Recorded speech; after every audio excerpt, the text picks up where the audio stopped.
Hi everyone, I've received a winter macro challenge from Tammy Mellert. I contacted Rachel about a month ago and asked her if she would be interested in doing a photography challenge with me. So we decided that since it's the winter time, we would do a winter macro challenge. So Rachel, if you're up for still doing the macro challenge, I know I am. I'm out here. I've got only a little snow left. So let's see what we can come up with for this challenge. I'll see you guys later. Thanks for the challenge, Tammy. I can't wait to get started.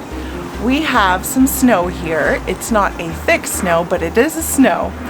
And I was hoping to capture maybe some snowflakes, or I'm not really sure. That's the thing. You think that a macro challenge in the winter would be pretty easy because everything is white, it's fresh, it's beautiful. But so far, I've been having trouble with this one.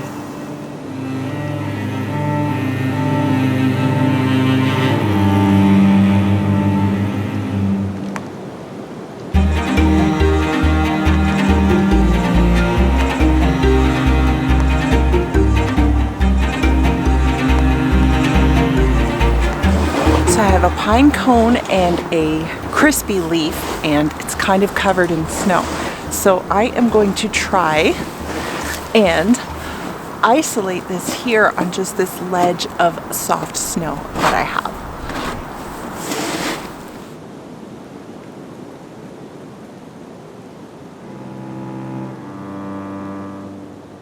So the trick with macro really is getting into the right position.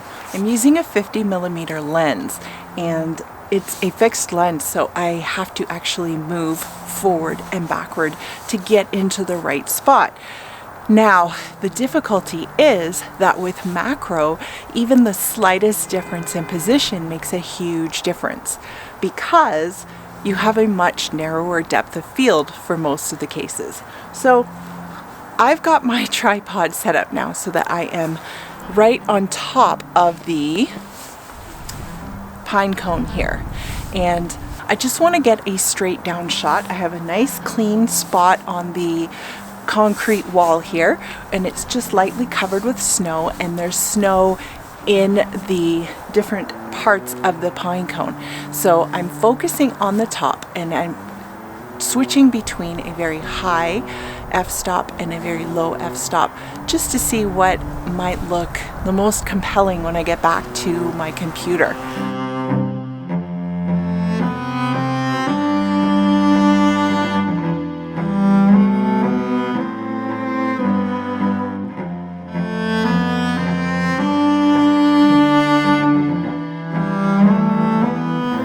Usually in the snow, I would be making sure that my snow scenes are not underexposed. So that means either slightly increasing the exposure or working with it in post-production at my computer to boost the exposure a bit so that the snow is actually white.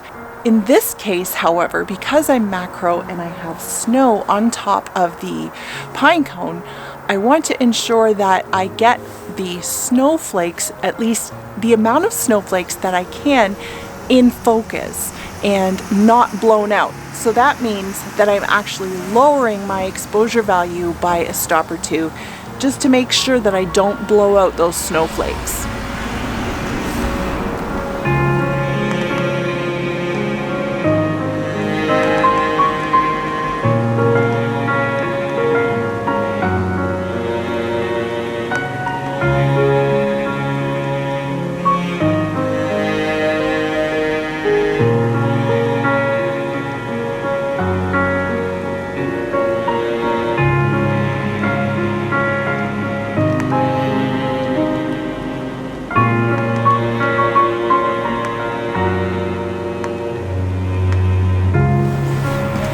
Let's try the backyard.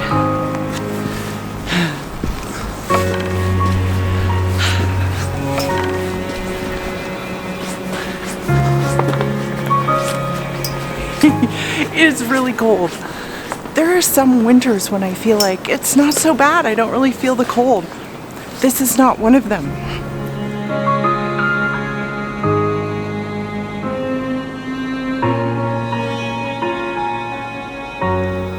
Right, so there's not really much in the backyard because everything is now wintered. But there's this hydrangea bush that is dead, but it has some snow on it and the old blossoms are still there and they're dried out. So I think I might try and get an image of that. Also, off to the side, I noticed that there's some snow on a lock that we have on our gate. And there's a bit of brickwork behind it, and I think it might make a really interesting image. We'll see.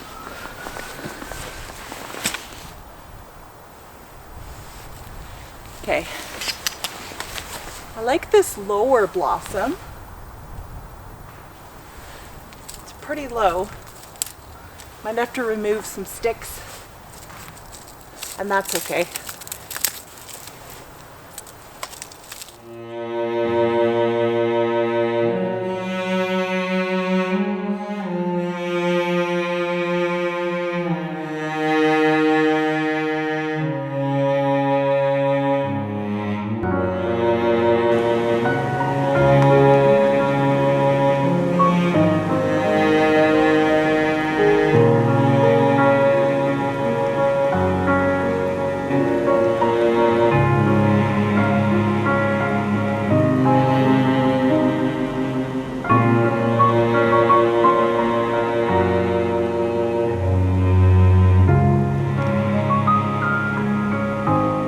It's important with macro photography too to remember composition. It's really tempting to think, oh, it's macro and you're seeing all of this interesting detail that you wouldn't normally see, and then forgetting to actually apply the creative composition that's going to make it a really lovely photograph.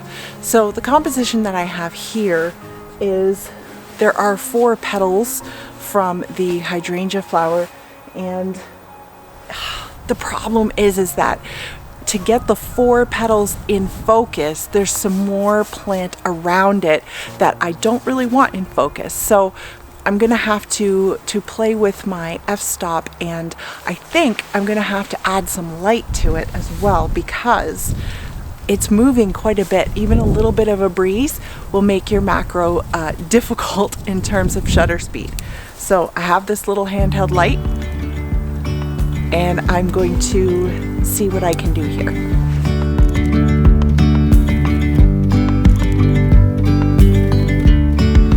Yesterday there was sun and there was rain, beauty in the mundane.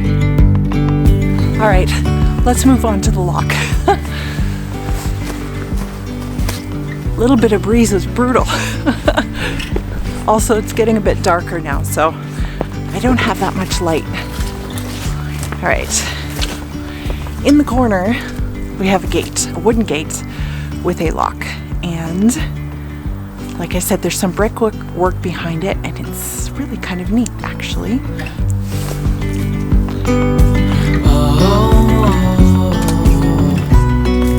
Dreamy, breezy, we go. Easy, easy on our tiptoes. So I thought it would be cool to get the lock with the brickwork kind of fading into, see the little arch there, into the background. And then I remembered, no, this is a macro challenge, so I need to get closer. Now the challenge is trying to get the right angle on the lock so that it just doesn't look weird.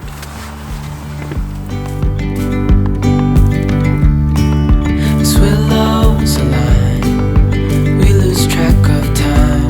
Head up high, now we climb.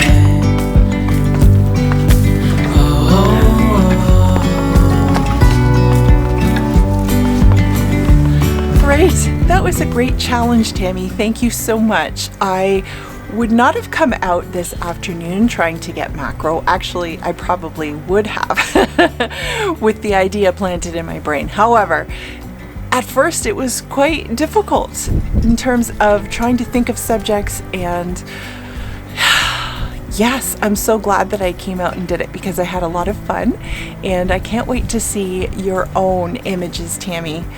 Thank you again, and thank you everyone for watching. If you haven't already and you like these videos, subscribe and hit the bell. I would love to have you along on my adventures, and I'll see you soon, guys. Bye. Thanks for watching.